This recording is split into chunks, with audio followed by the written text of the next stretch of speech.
Everyone, this is Shivanshi and welcome back to my channel. अपने आज के व्लॉग में मैं आपको बताने वाली हूँ कुछ कॉजेज़ ऑफ हेयर फॉल या कह सकते हैं हेयर लॉस।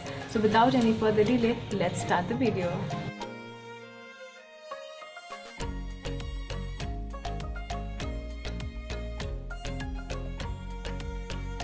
तो जो पहला कॉज है वो है हेरिडिटरी। अगर आपकी फैमिली हिस्ट्री रही है जिसमें हेयर लॉस की केसेस रहे हैं, अगर आपके ग्रैंड पेरेंट्स को या फिर किसी को भी फैमिली में हेयर लॉस की प्रॉब्लम रही है, तो चांसेस हैं कि आपको भी हेयर लॉस की प्रॉब्लम होगी। मेरा जो एलोपेशिया है वो इसी कैटेगरी के अंडर फॉल होता है। ये बढ़ते हैं अपने दूसरी कॉज की तरफ। तो हमारा जो दूसरा कॉज है वो है पुअर न्यूट्रिशन। हमारे जो हेयर हैं वो एक बहुत ही थिक प्रोटीन जिसका नाम है केराटिन, उससे बने होते हैं। तो अपने हेयर को हेल्दी रखने के लिए प्रोटीन का कंजम्पशन बहुत इंपॉर्टेंट है। Apart from protein, iron is also very essential for healthy hair. इसके साथ साथ vitamin C, vitamin A and vitamin E is also very essential for healthy hair. Omega-3 fatty acids is also very important for healthy hair. Omega-3 fatty acids आप nuts के through या फिर seeds, जो chia seeds होती हैं, उनके through भी consume कर सकते हैं। प्रोटीन, अगर आप वेजिटेरियन हैं तो आप सोयाबीन की तरफ जा सकते हैं, दाल हैं वेरियस, उसके लिए वो भी आप कंज्यूम कर सकते हैं। अगर आप नॉन वेजिटेरियन तो ऑब्वियसली एग्स। विटामिन सी आपको सिट्रस फ्रूट्स में ईजिली मिल जाएगा, तो अगर हो सके तो आप जितना भी लेमन्स का कंजम्पशन कर सकते हैं वो करिए। संतरा है, ठीक है, जितने भी सिट्रस फ्रूट्स हैं आप उनका कंजम्पशन कर सकते हैं। उससे आपकी विटामिन सी की जो न्यूट्रिशन है वो आपकी बॉडी को मिलेगी, जिससे कि आपके हेयर हेल्दी रहेंगे।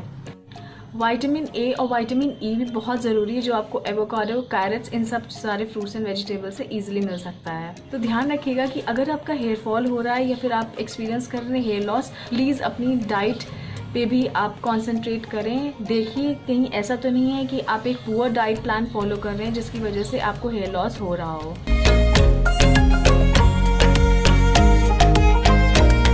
बढ़ते हैं अपने तीसरे फैक्टर की तरफ, जो कि है स्ट्रेस।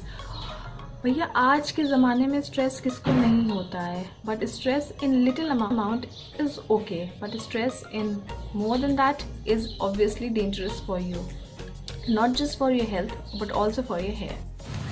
तो स्ट्रेस आजकल सबको होता है और बहुत ही ख़राब तरीके से स्ट्रेस हमारी लाइफस्टाइल को अफेक्ट करता है और उसका असर हमारे हेयर पे भी पड़ता है। तो आपको ध्यान ये रखना है कि चाहे वर्क रिलेटेड स्ट्रेस हो या फिर लाइफ से रिलेटेड कोई भी स्ट्रेस हो, उसका असर आपके हेयर तक ना पहुँचे।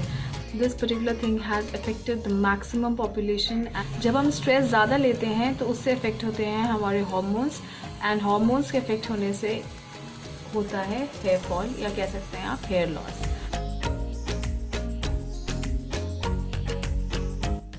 बढ़ते हैं अपने फोर्थ फैक्टर की तरफ, जिसको हम कह सकते हैं मेडिकेशन। कुछ डिजीज़ ऐसी हैं जैसे कि मान लीजिए किसी को थायराइड का प्रॉब्लम है, या फिर किसी को पीसीओडी है, पीसीओएस है, या फिर कह लीजिए कि बहुत ही बेसिक सी चीज़ अर्थराइटिस है। तो इसमें भी कुछ मेडिसिन ऐसे चल रही होती हैं जिसमें कि हेयर लॉस होने की पॉसिबिलिटीज़ हो जाती हैं। चलिए जानते हैं अब अपने fifth cause of hair fall को।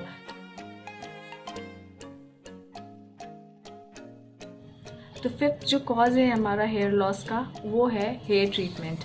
यस, जो हम स्पा में जाकर के, पार्लर्स में जाकर के हैवी ट्रीटमेंट्स लेते हैं, हेयर ट्रीटमेंट्स लेते हैं, वो भी एक वजह है हेयर फॉल की। अगर आप श्योर नहीं हैं कि किस तरीके का प्रोडक्ट यूज़ हो रहा है, कौन सा ब्रांड का प्रोडक्ट यूज़ हो रहा है, वो आपके हेयर के लिए अच्छा है कि नहीं, आपका हेयर का टाइप क्या है, कौन सा ट्रीटमेंट आप ले रहे हैं, कौन से पार्लर में जा रहे हैं, लोकल पार्लर्स में जा रहे हैं कि कौन से पार्लर्स में जा रहे हैं, तो वो सारी चीज़ें भी डिपेंड करती हैं कि आपका ऐसा तो नहीं है कि उस हेयर ट्रीटमेंट आपको बहुत ही महंगा पड़ जाए। मतलब वैसे भी हेयर ट्रीटमेंट्स बहुत एक्सपेंसिव होते हैं, हेयर स्पास बहुत एक्सपेंसिव होते हैं, केराटिन हेयर ट्रीटमेंट भी एक्सपेंसिव होता है, बट उससे भी ज़्यादा एक्सपेंसिव पड़ जाता है हेयर लॉस का ट्रीटमेंट।